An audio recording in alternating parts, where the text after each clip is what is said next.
Pardon me guys, I was reading.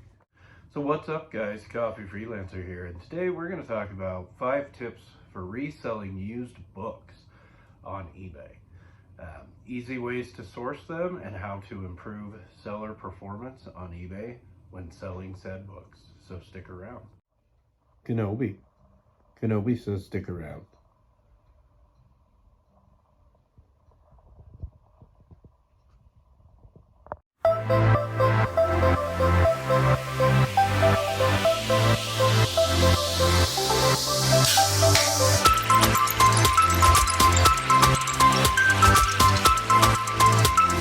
So today's coffee of choice is Pure Roast Wellness House Blend, and it's just something my wife and I wanted to try. Supposed to have 7 times the antioxidants and 70% less acidity, so not sure I like the taste quite as much, but it's been very interesting to try. So I recently niched my eBay store down to 4 main categories: music, books, coffee and coffee accessories, and video games. Today, we're looking at books.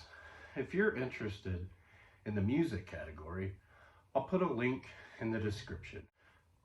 So the number 1 tip I have, and probably the most important one, is how to source books easily. What are some good places to find them for cheap or free so that your sales stay in the profit rather than loss? One of the best places that I have found to source are libraries. So you always want to check to see if the library has a free section. In my library here, it's like right in the entryway, there's a section where they're getting rid of books. And so usually they're just getting rid of them to make room for more, or they have like a surplus, so they're just selling extra. But in that section and in several different libraries, not only have I found numerous books that I like to read, I've found plenty that were profitable to sell. You would be surprised, sometimes there's a $40 or $50 book just sitting there. And of course, like, most of them are not going to be worth much, but some will be gems. So many libraries have a book corner also, where they sell them for greatly reduced prices to raise money for a good cause. When I last went to the library that's in a town that's about 20 minutes from here, I found an old Mark Twain book set valued at about $100. So, and they were selling that as a set for about $15. So if your area is very rural with no bookstores or thrift stores, you may have to travel for sourcing or try to buy lots online that you can sell individually. Obviously, another good place to find them is thrift stores and used bookstores. You're going to want to take your phone with the eBay app, which has a scanner on it. Maybe grab a pile of books, go to the corner of the store, or just individually see what the sold comps are. This will help avoiding grabbing a bunch that just end up sitting for a long time. I don't recommend buying big boxes of books unless you have a chance to at least check the value of some of them first. So number 2 is to make sure you have an accurate description. And that's of course in your listing online. I've seen a lot of listings that are listed as like new, but they have writing in them or folds in the pages. The like new option on listing platforms is only made for books that are in new condition with 0 flaws but have been read. So they've at least been bought and touched and read. They're still in great condition. No noticeable flaws. So that's what like new is. And so if it's in great condition but it has writings or folds, it needs to be listed under acceptable. The very good listing option is available for books that are in great condition with no writing, but they may just have normal aging that is visible. So later I might make a full video just about listings and descriptions. just a quick tip there. So number 3 is, when you're doing your research about books, don't do it on the fly.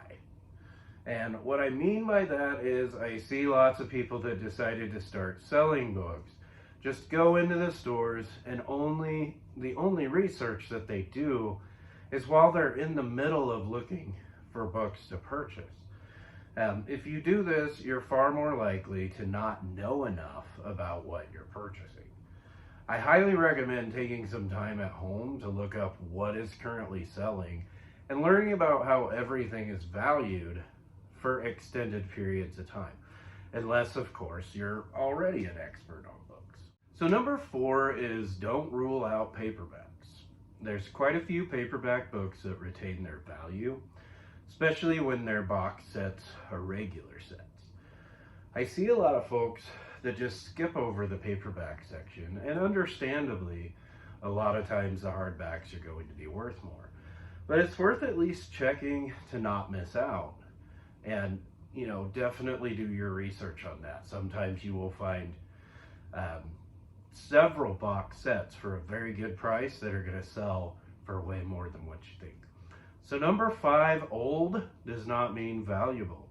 A lot of people go out to look for books and find some that are from the 1800s or early 1900s and automatically grab them, thinking that they must be worth more because of the age.